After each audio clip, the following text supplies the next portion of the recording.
You're watching Drake Wing Gaming. Enjoy the video. Hey guys and gals, Never here from Drake Wing Gaming. So me on Twitter, the Gaming Drag. Today I'm coming back at you in a Let's Play episode of A Fall from Grace. So yeah, let's go ahead and jump right back into it, shall we? Alarm chain, we're up and let's go. Victor wouldn't know what a diagram even is. I've seen how he usually plots his heists. The jump right in and pray nothing goes wrong technique, always a classic. You, sir, are a fucking liar. Cedric addressed Dion again, his composure more serious. All joking aside, I'd be more than happy to give you all a few lessons. It'll just be a tad surreal attempting to return to the ways of the upper classes now that I've gotten so used to living with all of you. Quite frankly, I'd forgotten Ced was born a nobleman. The coyote's eyes widened. Bloody hell, I think that might be the greatest compliment anyone has ever given me. The tiger ignored the comment, continuing his train of thought.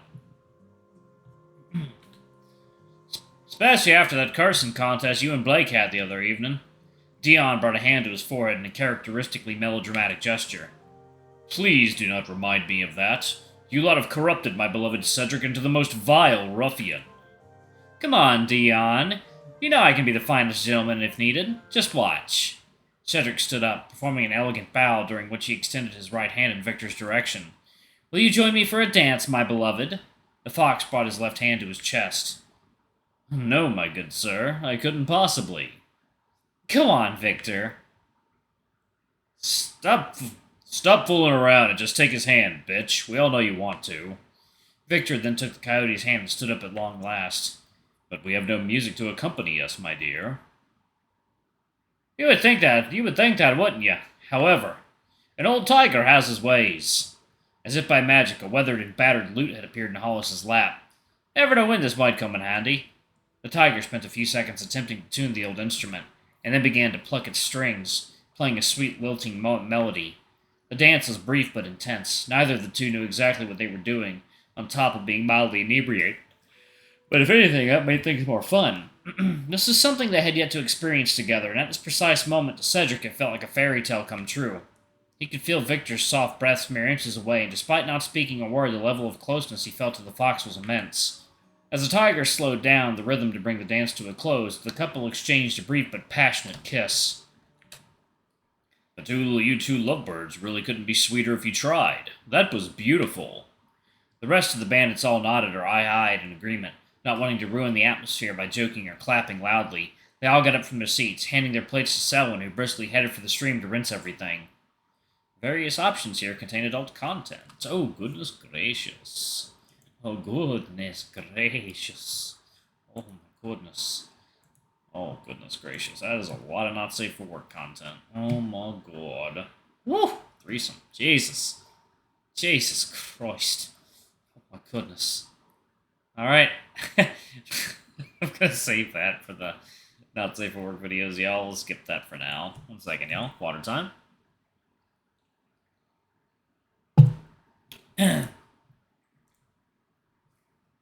An hour later, Cedric was lying on his tense bed next to Victor after a quick evening wash. Bathing in the stream like they'd gotten used to doing a few months earlier was no longer an option since the cold weather had kicked in. Thus, they'd had to make do with warming some water over the fire using Hollis's cooking pans. The main issue was that it took much longer, but was definitely worth it to stay clean. Adjusting to sleeping outdoors in the autumn had proven to be quite tough for the coyote, but he braced himself for it and tried his best not to complain about any minor inconveniences. Though after a few weeks he had not so gently suggested to the group that they should all purchase some bed warmers when in town. Despite laughing off the notion at first, the others had said rather to the idea, and now, since none of them could do without the warmers during the night. After getting cozy under the bedsheets, Victor and Cedric were enjoying a quiet moment, gazing at the white fabric above them whilst holding hands. I love our friends. Oh. Hello there. This gang, they're just some of the most fun people I've met that I enjoy being around. It's gonna be tough parting ways with them. We're in a philosophical mood, are we? You rogue, you know the way I am late in the evening. It's been a long day. I jest. You're very right. They're the family younger me wished he had. Victor sighed. I can't believe the ball is only a couple days away. It's been looming on the horizon for an eternity now, all of a sudden, here we are. Cedric smiled, rolling over to make eye contact with the fox. Are you excited? To pay off all my debts and leave to begin a new life with you? You bet I am. As for the heist itself, well, we've never done something on such a big scale. It's going to be challenging, but I have no doubt we'll be able to pull it off brilliantly. I'll be honest, I'm a little terrified. You'd be a fool if you weren't, my dear. But this is just going to be pickpocketing on a larger scale, so to speak. I'm sure we'll all be up to the challenge. What terrifies me most is learning and remembering the upper-class etiquette, frankly. You surely remember some customs from our childhood days, don't you?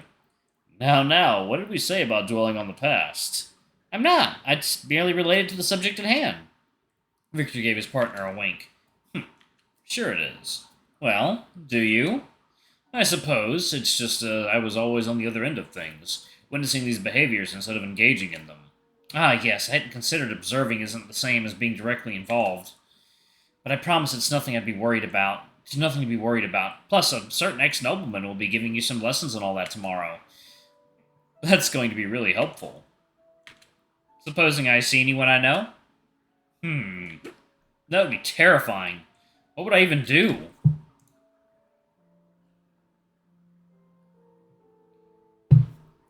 You would give them a good skull, fucking He-Man!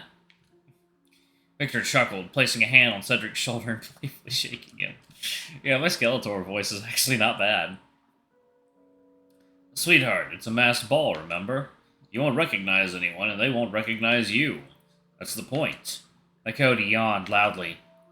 Oh yes, so it is. I'm sorry, I'm not thinking straight. You just need a good night's sleep.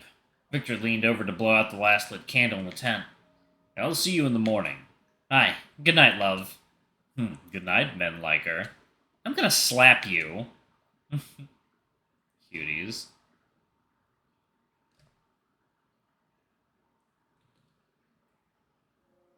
Despite it only being early December, there was already a Christmassy feeling in the air throughout Cedric's hometown. Advent had begun, and churches already echoed with carols, and folks seemed to be brighter in spirits than usual. All that was missing were some white, snow-covered streets to complete the picturesque look. Surely it was only a matter of days before the first snowfall of the year reached the West Country. The sky had been overcast for days, and had turned to a wintry pale white. A couple hours after sunset, a well-dressed young boar rushed along the familiar lantern-adorned streets. Much like Ridley had years earlier, he'd started working as a tailor's apprentice, and during the long and often boring shifts in the hope of opening his own shop one day. On this particular evening, he'd been tasked with delivering an outfit that had been made to measure for a rich client. He'd meticulously placed all items in the cylindrical box he was now carrying. The boar heaved a sigh of relief upon finally reaching the address he'd been given by his master. This shouldn't have been complicated, but he'd somehow managed to lose his way twice since leaving the shop. Lifting his right arm, he struck the door 3 times with the brass knocker. As he waited, he used the boot scraper to the right of the steps leading up to the home's entrance. Just as he was about to knock again, the door swung open, and he was greeted by a young antelope. Good evening, sir. What can I do for you? Evening, ma'am. I have here a set of clothes to be delivered to one Master Lysander. This is the correct address, is it not? Nancy smiled, nodding her head. You've come to the right place. Please, come in. The boar took off his hat as he set foot indoors. Would you like me to take your coat? No need. I shan't be staying long, I don't think. What's your name, my sweet? Nancy, sir. Mine's Jim. I'm of no higher rank than you. No need to call me sir. I'm sorry, sir. I mean, Jim. The two laughed. They were both evidently tired, and Nancy, too, couldn't wait to go home after yet another long day at Lysander's aunt's house.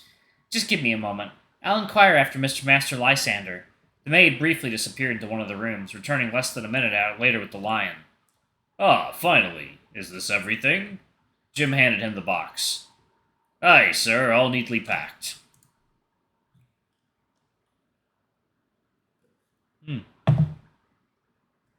Goodness gracious, 1 second, y'all. Let me fill this. Yeah, fill her up. Fill her up. Oh god, stop rising. Please. Okay. Alright. We're good. We made it. Aye, sir, all packed. That will be all, I presume.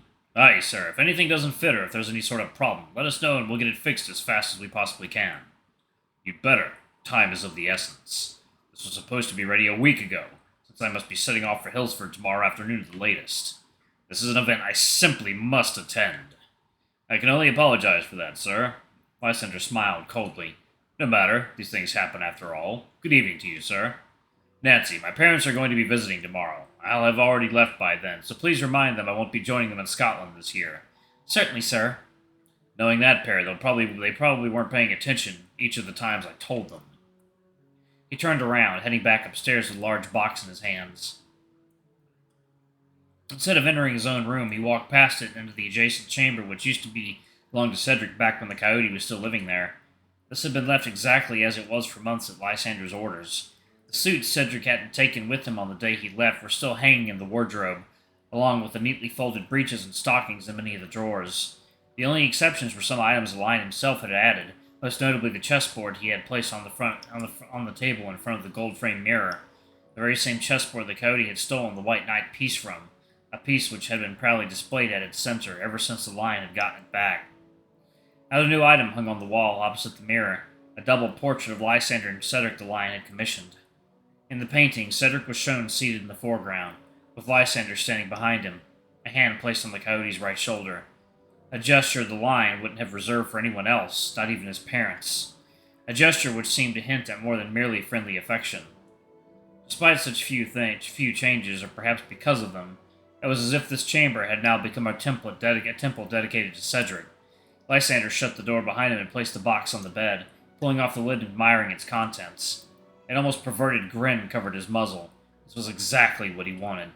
Gently, and more so than the lion needed, he lifted out the item core to his upcoming event attendance. A simple masquerade mask. Huh.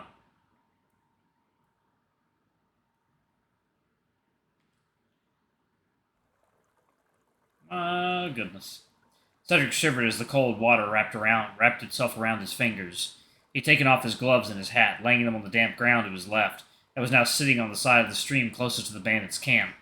He undid his ponytail and slowly ran his left hand, which he hadn't dipped in the water yet. Alright, I'm going to go ahead and pause it right there. Thank you all so much for watching. Don't forget to like, comment, subscribe, and that notification bell. And check out our Patreon or YouTube memberships if you can. It always helps. But anyway, I love you all, and I'll see y'all in the next video. Bye-bye!